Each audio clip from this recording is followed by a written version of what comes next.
My lords, today I bring report regarding an apparent overzealous spiritualistic race who didn't quite make it into the space age. An unknown event apparently wiped out their entire civilization. Not remarkable in itself, they did however leave behind quite the gift for us to find. A Titan-class warship.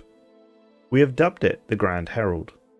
The ship is currently en route to the shipyards of Alpha Centauri for complete weapons refit, but initial scans show the vessel to be quite promising. Dr. Bain reports on the events leading up to the discovery of the Grand Herald. Even without instruments, one can readily see the remains of vast urbanization down on the planet Jomel 1. Clearly a highly advanced civilization once dwelled here, but today there are no life signs nor electromagnetic signals consistent with a technologically advanced society. The planet appears to be dead, but nevertheless it is prudent to go down and investigate more thoroughly. Perhaps we shall find something worthy of excitement within this ruined world.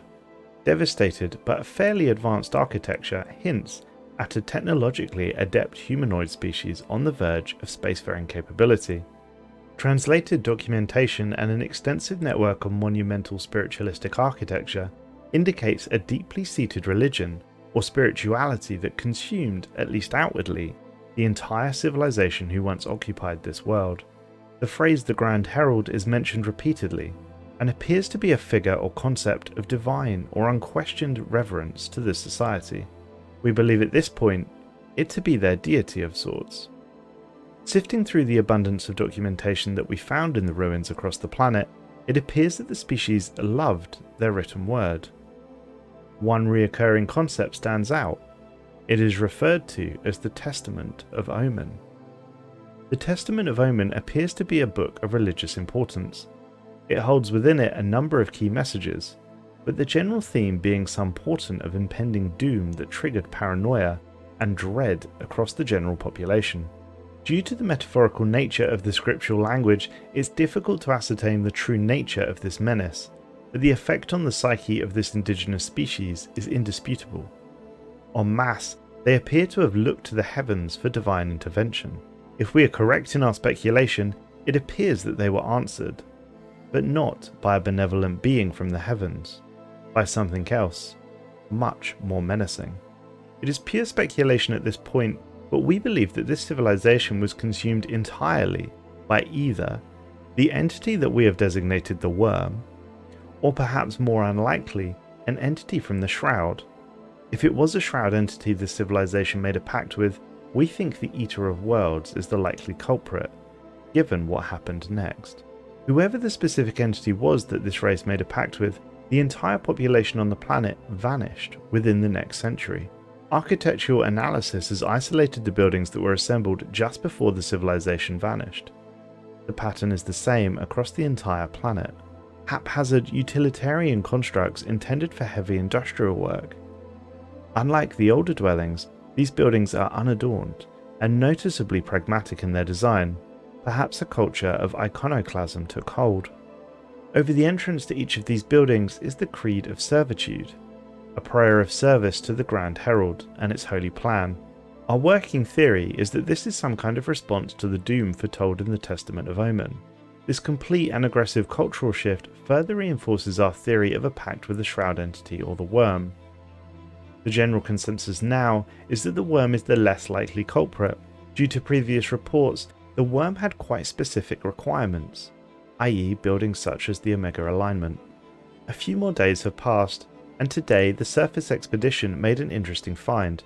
It was an audio recording from one of the major cities, a teeming mass of beings, seemingly the bulk of the city's inhabitants.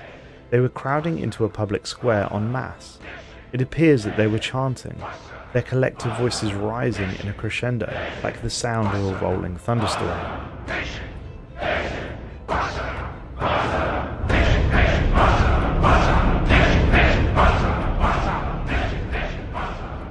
Our translation software has been hard at work and translated the mass chants to read. The ascension is nigh. Carry us, O Grand Herald, into a new beginning. Lead us from a land of tears and dust, and grant us a new home amongst the stars. We follow as one. We follow thee. Rise, rise, rise. It appears this recording was not an isolated event.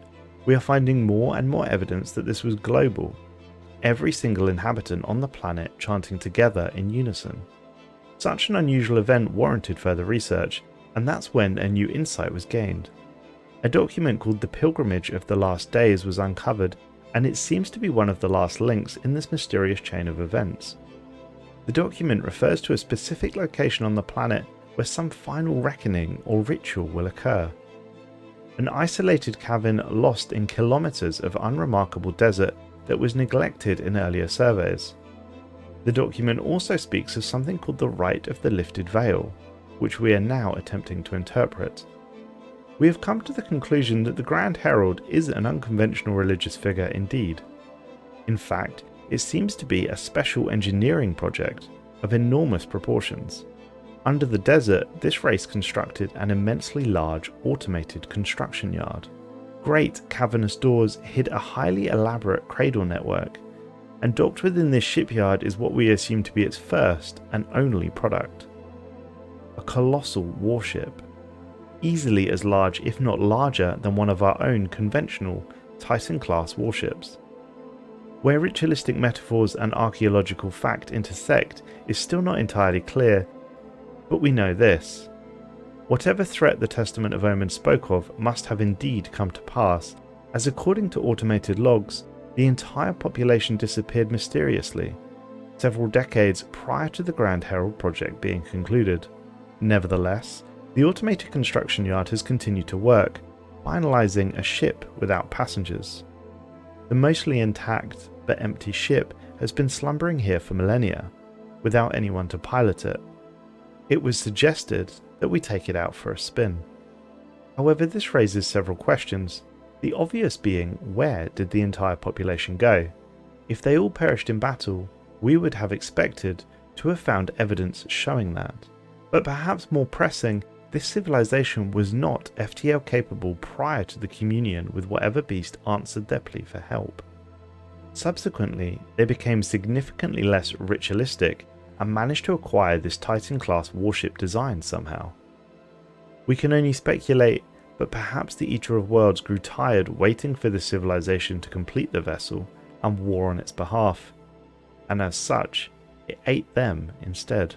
Amusing for one with a sense of irony, their seeking of help to save them from their prophesied doom was likely what ended up bringing it about.